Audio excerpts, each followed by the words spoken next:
Iyi mwumva ni radiyo ijwi ry'Amerika ivugira i Washington DC mu Kirundi n'Ikinyarwanda. Ni Eugenie Mukankusi basuhuza, ikaze mwese kuri radiyo yanyu.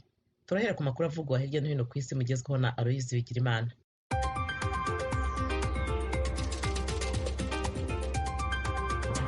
Eugenie namwe muduteze amatwi, turayahera kuri iyi nkuru ivugwa muri Tanzania. Perezida wa Tanzania John Pombe Magufuli yaritavye Imana ejo ku musi wa gatatu ku myaka 61 ahitanywe n'ingwara y'umutima. Icegera ciwe yashikirije ivy'urwo rupfu kuri televiziyo y'igihugu ejo ku musi wa gatatu inyuma y'imisi abanyetanzania batazi ivy'amagara yiwe naho yoba ari. Icegera ciwe umukenyezi Samia Suluhu Hassan yavuze ko Magufuli yapfuye igihe c'isaha 12 z'umugoroba mu masaha ya Tanzania. Yavuze ko yapfiriye ku bitaro vy'i Dar es Salaam ahitanywe n'ingwara y'umutima yari amaranye imyaka irenga 10. Yari yabanje kujanwa mu kigo gikurikirana ingwara z'umutima citiriwe Jakaya Kikwete ku itariki ya 6 y'uku kwezi kwa gatatu amarayo igihe gito nk'uko icegera ciwe Hassan yabivuze. Ariko Magufuli yongeye kumva atemerewe neza ku itariki ya 14 z'ukwezi kwa gatatu acatwarwa kandi vyihuta mu bitaro. Urupfu rwa Magufuli rwemejwe inyuma y'indwi hari urukurukuru ko atakiboneka mu banyagihugu. Perezida wa Tunisia Kais Saied ejo ku musi wa gatatu yaragendeye igihugu kibanyi ca Libya aho leta y'ubumwe ishigikiwe na ONU iriko irarondera kugarukana umutekano inyuma y'imyaka igihugu kimaze kirangwamwo ubwicanyi n'ivangura. Uru rugendo rwiwe rwa mbere kuva mu 2012 rutumbereye kwerekana ko Tunisia ishigikiye demokarasi muri Libya hamwe n'umutekano ndetse n'iterambere ryayo. Washington, ijwi ry'Amerika. Abategetsi muri leta z'ubumwe za Amerika bariko barakurikiranira hafi mu bwitonzi ingingo yafashwe n'Uburusiya mu gutumako ambasaderi wabwo i Washington mu mubonano kw'ihungabana ry'imigenderanire hagati y'ivyo bihugu. Ubushikiranganji bw'Uburusiya bujejwe imigenderanire n'ayandi makungu bwisigura ko bwatumye ko ivy'agateganyo ambasaderi Anatoly Antonov kugira bongere basubiremwo ivy'imigenderanire hagati y'Uburusiya na Amerika. Yavuze ko batumbereye gukinga ivyo yangara mu bijanye n'imigenderanire nimba abanyamerika babona ingaruka mbi bishobora gutera. Ibi Uburusiya bubitangaje inyuma gato yaho ejo kwa gatatu mu gitondo perezida wa Amerika Joe Biden mu kiganiro kuri televiziyo ABC yo muri Amerika yavuze ko perezida Vladimir Putin w'Uburusiya azoriha ikiguzi ku bikorwa vyiwe bigayitse yakoze. Biden kandi yavuze ko yibaza ko Putin atamushaha agira, ariko Putin nawe yaciye amwishura amubwira ko batahurana uko ari babiri. Abajijwe nimba yemeza ko perezida Putin ari umwicanyi, perezida Biden yavuze ko ariko abizi.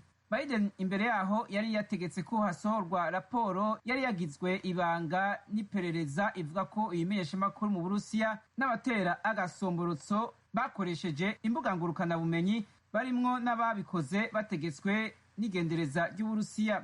Ivyo bakoze ngo harimwo gutyoza perezida Biden, umuryango wiwe n'umugambwe wiwe w'abademokrate ndetse n'umuhungu wiwe. Umuvugizi wa perezida w'Uburusiya Dmitry Peskov yavuze ejo kwa gatatu ko raporo y'igendereza rya Amerika ari ibinyoma kandi atahishingiye kandi itagira ivyemeza. Abanyayemene baharurwa mu majana barihereje amabarabara mu gisagara ca Aden kiri mu manuko bw'igihugu ejo kwa gatatu bigaragambya biyamiriza ubuzima bw'ubworo babayemwo hamwe n'ibiciro vy'ivyankenerwa bibandanya biduga. Babwiye itorokanizo ry'amakuru ry'Abafaransa AFP ko bashavujwe n'imishahara iteba kubashikira, bagasaba ONU guhimiriza leta gushira mu ngiro iminyanyuro mu gisata c'ubutunzi.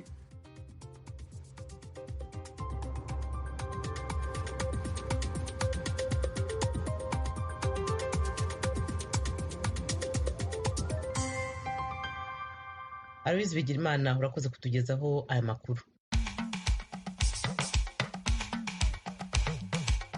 inshuti banywanyi iyi mwumva ni radiyo ijwi ry'Amerika ivugira Washington DC mu Kirundi no mu Kinyarwanda. Mu Rwanda mutwumvira kuri FM 88 n'ibice bitatu no kuri FM 104 n'ibice bitatu. Mu Burundi ni ku mirongo migufi kuri metero 25, 31 na metero 41. Mu karere ka Kisoro muri Uganda mudukurikira kuri FM 88 n'ibice 9 ya radiyo ijwi riyobora. Twongeye kubaha ikaze mu makuru yacu ya mu gitondo. Abarundi bantaho nikora mu Burundi bavuga ko bakennye amasambu yaba ayo guturamo cyangwa guhingamo. Nta numwe atazi yuko ubu mugwi w'abatwa ivy'amatongo vraiment sikirenga, nubwo twigeze kuba tubihagurukira tukabasabira amatongo kugira ngo abana b'u Burundi bafatwe kumwe ku rugero kumwe, batunganirizwe kumwe bose. Liberate Nicayenzi ni umutwakazi n'umwe mu bagize ishyirahamwe mpuzabatwa Uniproba yerekana uburyo abatwa mu Burundi batagira amasambu. Mu Rwanda ho havutse ishyaka rishya rya politiki riharanira demokarasi RPD, The Rwandese Platform for Democracy, ryashinzwe na Bwana Christopher Kayumba, umushakashatsi, umunyamakuru, icyarimwe n'umwarimu wahoze yigisha muri kaminuza y'u Rwanda. Umwuka mubi mu by'ubucuruzi ukomeje gututumba mu bihugu bigize umuryango wa Afurika y'Uburasirazuba nyuma y'uko Kenya ifashe icyemezo kibuza ibigori bituruka muri Uganda na Tanzania kwinjira muri Kenya. Izi nkuru hamwe n'izindi twabateguriye ni mu kanya ku buryo burambuye. Nimujye kure, turahera mu karere k'ibiyaga bigari bya Afurika.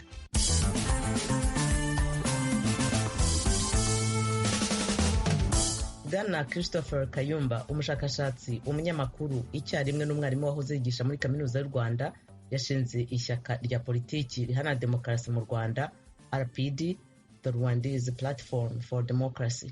Eric Bagirubusa mu nkuru irambuye. Kimwe mu byamuteye gushingira ishyaka Bwana Kayumba avuga ko ari bimwe mu bibazo icyorezo COVID-19 cyagaragaje mu Rwanda ndetse n'ibindi bishingiye ku mateka yakunze kuranga u Rwanda mu bihe byahise. Avuga ko ari ngombwa ko haba impinduka muri demokarasi kuko ngo ibiriho bikorwa mu buryo yita ko bucumbagira. Mu kiganiro cyihariye yahaye ijwi ry'Amerika agaruka ku mpamvu we na bagenzi be bafashe iya mbere bashinga ishyaka riharanira demokarasi mu Rwanda RPD, Bwana Kayumba avuga ko igitekerezo bagikuye ku buryo ingamba zo kurwanya COVID-19 mu Rwanda zagenze ndetse n'ibindi bibazo birimo iby'ubukene yita karande, akarengane n'ibindi byakunze kugaragara mu Rwanda. Avuga ko kugeza ubu byagaragaye ko ibyo kubahiriza amategeko, uburenganzira bwa muntu biriho ariko mu buryo bufifitse. Mwebwe b'abanyamakuru mwagiye mubivuga muti uyu munsi bafasha abanaba babaca amanda ya naya barabafunga, ariko ugiye kureba nta tegeko na rimwe bavugaga bakurikije. Ababikoraga baravuga bati turakurikiza amabwiriza adashingiye ku mategeko. N'amabwiriza ameze gute? Ugiye kureba rero muri rusange ibintu bijyanye no kubahiriza amategeko ni ibintu ugomba gushyiramo ingufu kubera ko usanga bigicumbagira. N'ibintu bijyanye no kubahiriza uburenganzira bwa muntu ndetse namwe abanyamakuru mumaze igihe kinini mubivugaho, na n'iyi miryango itandukanye igenda ibivugaho ko hari ikibazo, bikaba ariyo mpamvu twatangisha kugira ngo tubishyiremo ingufu. Ijwi ry'Amerika ryabajije uyu mushakashatsi ufite impamyabumenyi y'ikirenga ku rwego rwa doktora mu by'amahoro n'iterambere n'ibibazo yakunze kunyuramo kugeza ku gufungwa muri gereza byaramubereye intandaro yo gushinga ishyaka RPD. Asobanura ko ntaho bihuriye ko ahubwo aharanira impinduka mu rwamubyaye, koko ngo hari barangije kwishyiramo ko ibintu bigomba guhora uko biratari uko ari byiza, ahubwo ari ugutinya guharanira impinduka.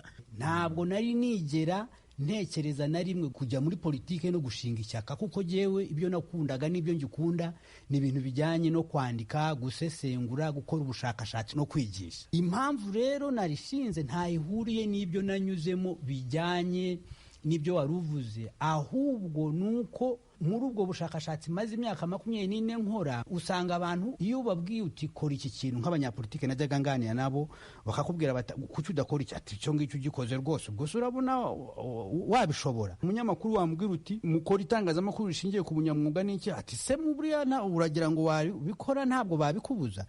Impamvu rero ntangiye ishyaka nuko nabonye yuko hari ibintu bidahinduka kuko abantu bitinya. Bwana Kayumba atangaje ko yashinze ishyaka nyuma y'igihe gitafunguwe yarezwe icyaha cyo gushaka guhungabanya umutekano ku kibuga mpuzamahanga cy'indege cya Kigali. Namubajije niba ubwo busembwa butazamubera ikibuza bigatuma ishyaka rye ritemerwa. Kuri washimangira ko ishyaka rikora kimwuga ntaho rihurira n'umuntu ku giti cye.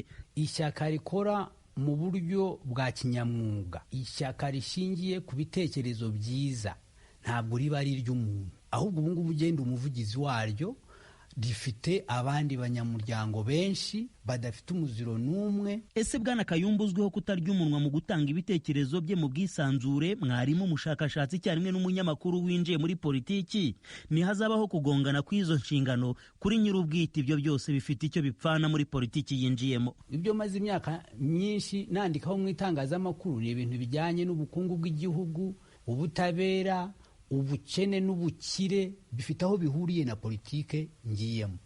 Ugiye no kureba bifite n'aho bihuriye no kwigisha. Kandi nk'uko nanakubwiye, ubu najyaga mbwira abanyeshuri banjye ko bampembera ibintu bitatu: gutekereza, kuvuga no kwandika. No muri politike birimo.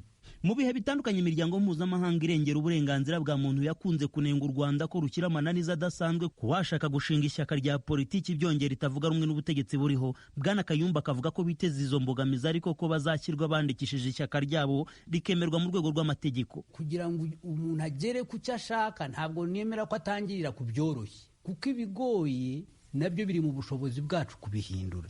Ntekereza rero yuko nubwo haba harimo imbogamizi, kandi wowe nanjye turabizi yuko imbogamizi zihari, imbogamizi ziberaho kugira ngo zikurweho n'abantu. Twebwe rero twemera yuko imbogamizi zihari tuzazinyuramo, ishyaka rikemerwa, rikandika, rigakora, kubera ko icyo rigamije ni ibintu byiza bizatuma u Rwanda rutera imbere. Ntabwo mbona impamvu n'imwe ritakwemerwa.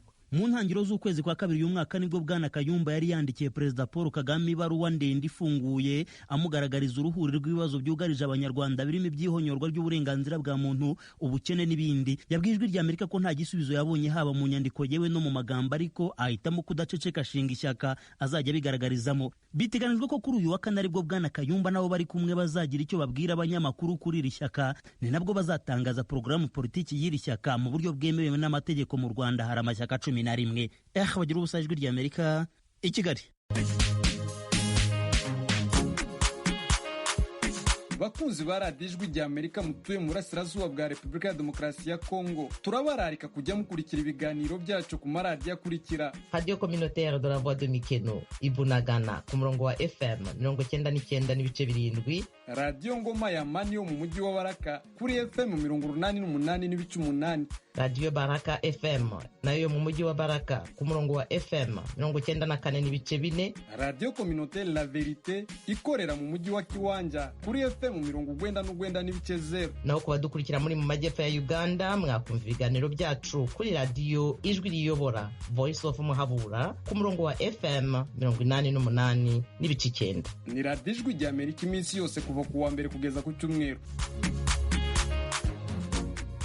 Umwuka mubi mu by'ubucuruzi ukomeje gututumba mu bihugu bigize umuryango wa Afurika y'Iburasirazuba.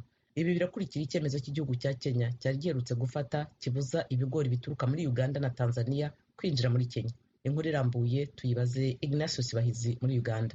Hashize hafi ibyumweru bibiri leta ya Kenya itangaje bitunguranye ko ihagaritse ingizwa ry'ibigori bituruka mu bihugu bya Uganda na Tanzania muri icyo gihugu. Nyuma ariko Kenya yaje guhindura uwo mwanzuro mu mpera z'icyumweru gishize, nyuma y'aho Uganda na Tanzania nabyo byavuze ko bigiye gufata ingamba zibuza ibicuruzwa biva muri Kenya kwinjira mu bihugu byabo.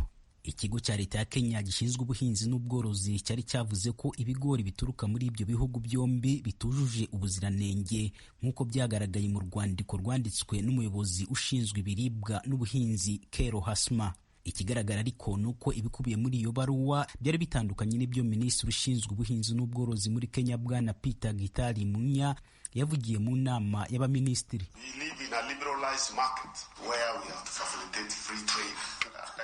Ati ubu turi mu bihe by'amasoko rusange kandi twese turabishyigikira, ariko iryo soko rikwiye kuringanizwa kandi hakabaho kurinda abantu bacu bakoresha ibintu basanga muri ayo masoko bitujuje ubuziranenge, kimwe no kwirinda ko ibicuruzwa bituruka hanze byo kwinjizwa mu masoko yacu mu bwinshi hanyuma bikabangamira iby'igihugu cyacu, kubera yuko ibyo hanze biba bihendutse cyane.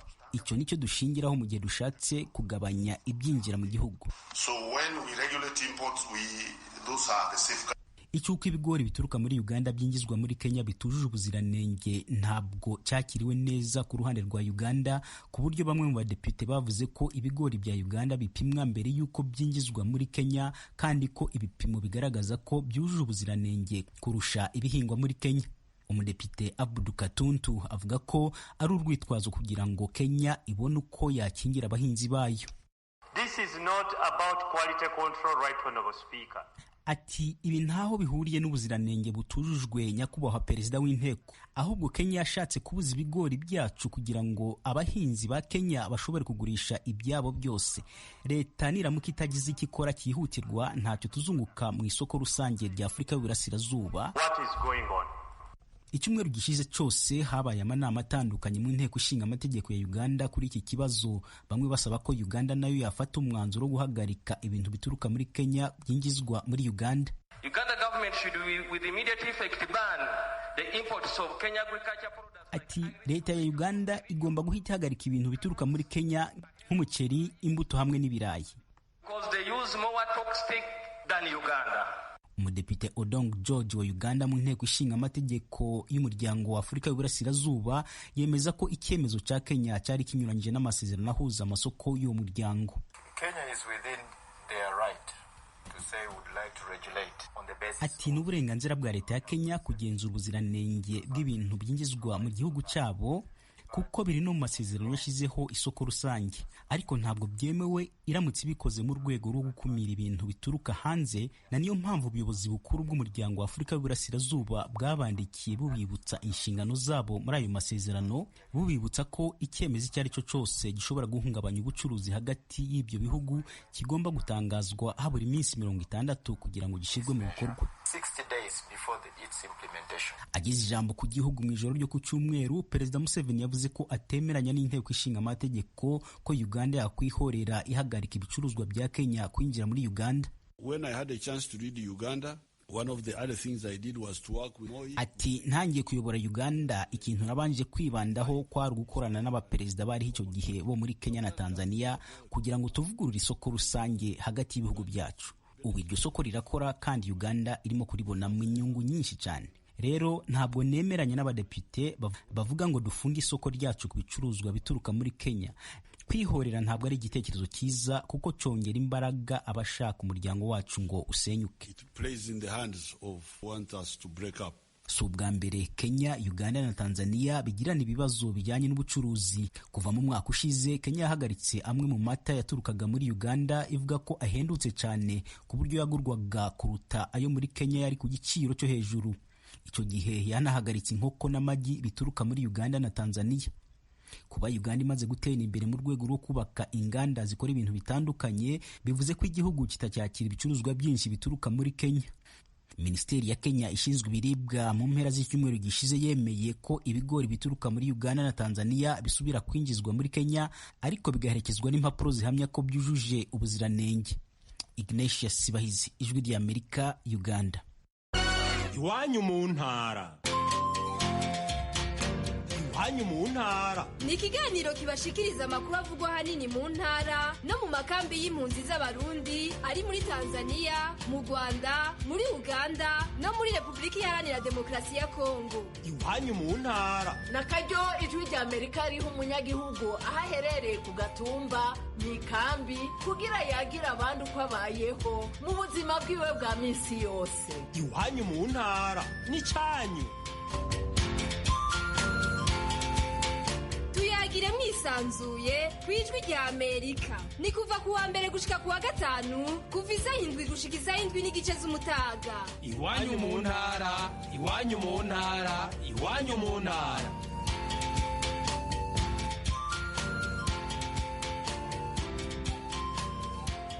Abarundi bantaho nikora mu Burundi bavuga ko bakennye amasambu yaba yo guturamo cyangwa guhingamo. Minisiteri y'Ubutegetsi bw'Igihugu kuwa kabiri yatangiye inama yo kurebera hamwe uko bantaho nikora babaho nk'abandi Barundi. Ni inkuru y'Ijwi ry'Amerika ifatanije n'abanywanyi bayo, dusomerwa na mugenzi wacu Desire Hatungimana ari Kigali mu Rwanda. Mu ruganda rw'iminsi 2 rwo kuva kuri uwa kabiri rwatunganijwe n'ubushikiranganje bw'intwaro yo hagati mu gihugu mu gisagara c'ubutunzi Bujumbura, rufise intumbero yo kuraba ukuntu abari mu ngorane boronswa amatongo yo kubakamwo uburaro canke kurimamwo. umushikiranganji Gervais Ndirakobuca yashikirije mu ijambo ryo gutanguza urwo ruganda ko hamaze gutegurwa ibikenewe mu ntumbero yo gutorera umuti ico kibazo. Aha umushikiranganji Ndirakobuca avuga ati harimo gushiraho urwandiko rutomora politike y'amatongo mu Burundi, gusubiramwo itegeko rigenga amatongo mu Burundi, gushiraho umugwi w'igihugu ujejwe gutatura amatati y'amatongo n'ayandi matungo mu Burundi na sentara y'uwo mugwi, umugwi ujejwe amatongo n'ibindi. Bamwe mu begwa n'ikibazo cyo kubura amatongo mu gihugu cy'u Burundi baritavye urwo ruganda, bashima ko leta iriko irabiyumvira ko na cane cane intambwe yo gutohoza aho hose hari amatongo ya leta kugira abatayafise bayaronswe. Muri abo harimwo abo mu bwoko bw'abatwa. Berate Nicayenzi n'umutwakazi umwe mu bagize ishirahamwe mpuzabatwa Uniproba, yerekana ingene abatwa mu Burundi batagira amatongo. nta n'umwe atazi yuko ubu mugwi w'abatwa ivy'amatongo vrema si kirenga, n'ubwo twigeze kuba tubihagurukira tukabasabira amatongo. Ego hari abagiye bararonka uduparsele, hari abagiye bararonka tubi, hanyuma rero nta na hamwe vyanditswe, ku buryo hari aho usanga leta ihasubiyeko cyangwa ugasanga bahakoresheje ibindi bikorwa. Ivyo ni ibibazo vrema usanga uwo mugwi ufise mu buryo bwihariwe. Aho vyugariye niho umuntu yorondera ingene adadanura kugira ngo abana b'u Burundi bafatwe kumwe, ku rugero kumwe, batunganirizwe kumwe bose. Umuhinga yateguye icigwa kijanye n'ingene hari bamwe mu Barundi batagira amatongo, akaba n'umwigisha wa kaminuza Emery Nukuri, asanga uwo mugwi w'abantu ufise ingorane. Arisaba leta rero gusaba leta urandika ikete ukarikurikirana ukarishikiriza umushikiranganje, canke iyo itongo rirenza hegitari 25 ruguru canke ihegitari mu gisagara ugashika no kwa perezida wa repubulika. Aho naho nta nyarucara hashika, nta mutwa hashika, nta muntu atagira agafaranga hashika. Urumva naho kumavuga mu Kirundi ati bavyinshi barongererezwa, urumva yuko hari habatahashika. Sho ituma mu vyigwa twagize twavuze ati bo kwemera muri ico gihe ari nka komine canke ari zindi association, abo bantu bantaho nikora bakabasabirira hamwe kugira nabo nyene babe abarundi nk'abandi. Uwo muhinga wa kaminuza yanonose ibijanye n'itunganywa ry'amatongo. Hari ikindi ashikiriza kibuze kuri abo batishoboye iyo bafise itongo na cane cane iry'umuryango. Abo nabo bategerezwa kuronka urupapuro rukingira mwene ayo matongo. Ubundi buryo ni uko umuntu ashobora kugura itongo, muri ico gihe mu kurigura naho nyene rigura uwishoboye, mugana naho nyene murazi yuko hari abagura amatongo y'abandi, aho onye leta itegereza gucunga ijisho. Kuvyerekeye kuyakingira n'uburyo bubiri, hariho urupapuro rwitwa titre foncier rutangwa na direction yitwa titre foncier. Ni urupapuro ruzimvye ariko rukingira, ubwo nago ruronka bake, ugasanga hari iwacu ruguru umuntu agiye kuburona aguma avuga ngo nari hawe na sokuru na sokuruza, kandi yari kuronka urupapuro. Muri ico gihe hari urupapuro rutangwa mu makomine, nivyo hariho amakomine ashika 97 arutanga, ariko hariho ayandi makomine mwumva ataragera kurutanga. Ivyo bigatuma niki abafasha leta baritaye imbere barabikora, leta nayo isiga akagura imbere, nibaje imbere ahubwo inabakurikire, kuko biravye hariho amahera akoreshwa nabi. Akoreshejwe neza leta bari kumwe vyotuma abene gihugu baronka impapuro bose. Leta nifati ya mbere irabe yuko umurundi wese yokingigwa.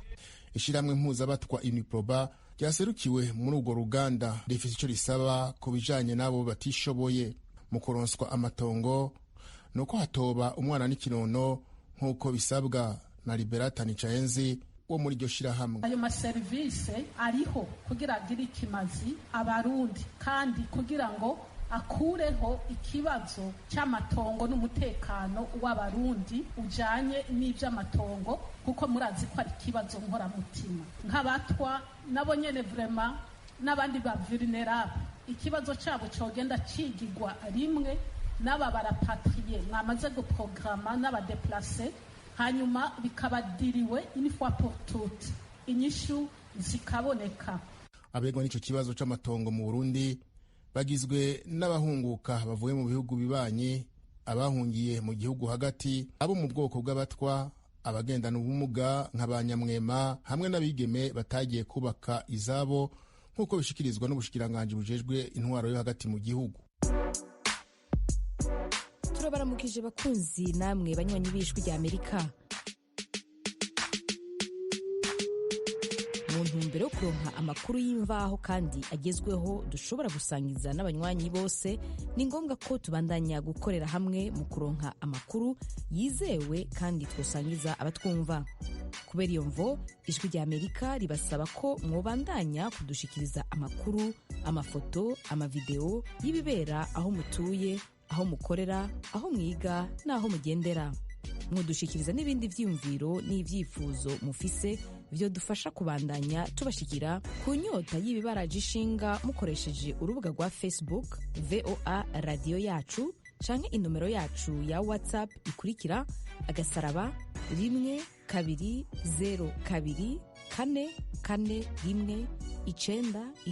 *12044419931. Ijwi ry'Amerika ni radio yanyu.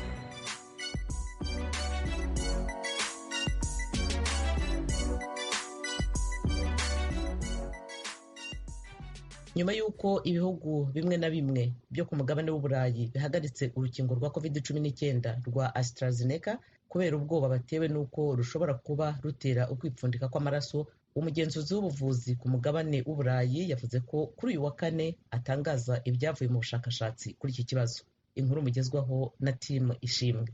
Umuyobozi w'ikigo gishinzwe ubuzima ku mugabane w'uburayi ML Cook avuga ko kuri ubu umwanzuro wafashwe ari uko urukingo rufite umutekano, nubwo impuguke zikomeje gukora isuzuma rigomba gushimangira ubuziranenge bwarwo. Urukingo rwa AstraZeneca rumaze guterwa amamiliyoni y'abantu, harimo bamwe bavuze ko rwabateye ikibazo cyo gutuma amaraso adatembera neza, gusa ntibizwi neza niba bifitanye isano n'uru rukingo.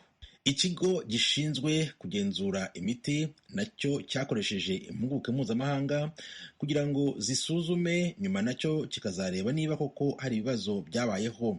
Abahanga mu bya siyansi kandi nabo bazareba niba amaraso yaba agira ikibazo cyo gutembera mu mitsi bitewe n'urukingo rwa AstraZeneca ugereranije n'izindi nkingo za covid-19.